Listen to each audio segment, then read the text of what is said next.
做呢個正變反變嘅題目啦。咁我哋首先見到個 Y 字啦，然之後咧見到 direct 呢個字。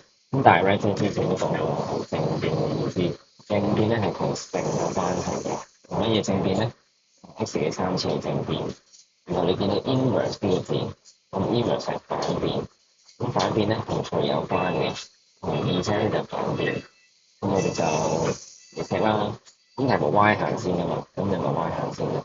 正變 x 3次，咁咧你就可以寫翻個 K 字，咁乘 x 3次啦。然之後反變二者就除二者啦。好啦，咁就變咗正式啦。咁跟住咧，佢咪俾咗一組數我哋嘅目的咧，係幫我哋揾翻個 K。咁點樣代入佢啊？寫翻個榮字出嚟。咁個榮 x 等於2啦，二七等於3咧 ，y 等於24。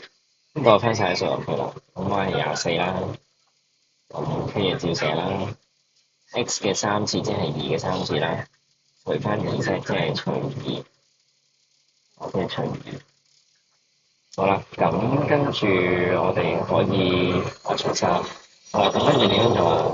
咁唔使咁深入嘅，我哋咧就計一計嗰個2嘅3次先。咁其實8嚟㗎嘛，咁即係8k啦。咁啊除翻個3，咁所以嗱，你個 k 乘8除3就係24。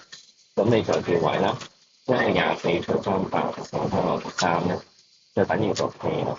咁所以 k 咧等於9。嗱，咁不如求其寫翻我哋嗰個結論計分嘅嚇。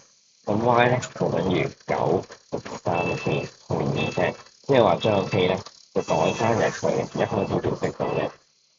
好啦，咁我哋做咗第一 part 啦。咁第二 part 係乜嘢咧？Find x 啊嘛，有冇話 Find x？咁跟住俾咗另一組數我哋啦。y 係256啦，二七係18。咁我哋點做咧？咁我哋就係代翻呢兩組數入去呢一條嘅公式入邊，咁我哋解釋個 x 啦。